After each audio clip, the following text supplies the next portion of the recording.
तो प्रणाम भाई लोग।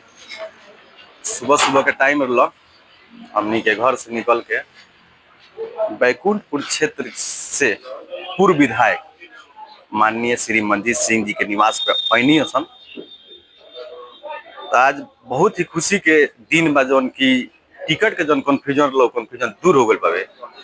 आ जौन यहाँ के बैकुंठपुर क्षेत्र छोड़ के सह बरौली विधानसभा से यहाँ के टिकट मिलल है अब की पारी।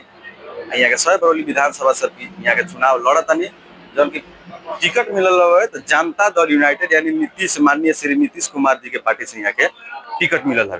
देख सकते चारों ओर जितना भी यहाँ के चाहे वाला जितना भी यहाँ के कार्यकर्ता बनी लोग यहाँ पर धीरे धीरे इकट्ठा होता नहीं लोग कहीं ना कहीं ये रैली के भौकाल रैली मैंने बहुत ही भीड़ भाड़ रैली बनावे खातिर यहाँ बहुत ही प्रयास करी जाता है। चारों तरफ इतना कुर्सी लागल बा जो यहाँ के निवास पड़ी वो देवापुर ग्रामीण बैंक के बगल में यहाँ के निवास पड़ी।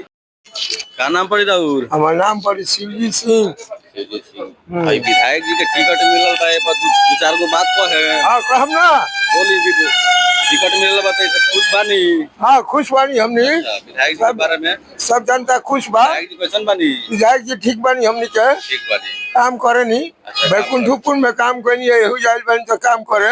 अच्छा एगो शहर बा ये लाखों यहाँ लाखों खैन ठोकर अब मंजीत बाबू विधायक बनी जनता करी मदद। अच्छा जय हिंद जय भारत। अब का राउर नाम पड़ी?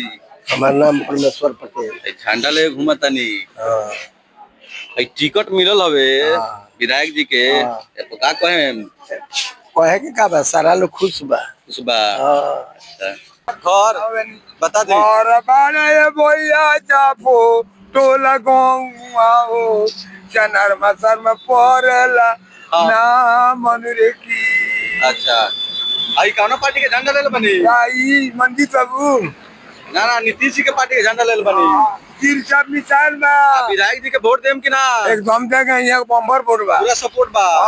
अच्छा आप मिली हमनी के विधायक जी के आई मिलल है बरौली से सीट पका कहे खुशी के बात बावे। खुशी के बात बा एकदम वही से गाना गाओ तनी का। खुशहाली में गाना गा दी राम राम राम राम राम जिनको नैया हो राम जी लोग मेरा पार अनुरे की। विधायक जी बानी वहाँ के खुशी में जो उनकी सीट मिलल बा वहाँ के खुशी में यहाँ के बाबा जौन बानी गाना गावतनी प्लस में नाचतो बानी कहीं ना कहीं बहुत खुशी के ये माहौल बा यहाँ जौन की देख सकतनी कि बाबा के डांस कितना अच्छा करत नहीं है बाबा गानो गावत नहीं है वही में तो कहीं ना कहीं बरौली विधानसभा से जौन विधायक जी लड़तनी वहाँ के खुशी में बाबा जौन अपन एंजॉय करतनी बड़का जगह झंडा ले लेनी है जनता दल यूनाइटेड के यानी कि नीतीश के पार्टी के जौन झंडा ले लेनी है बहुत बड़ा झंडा ले लेनी है।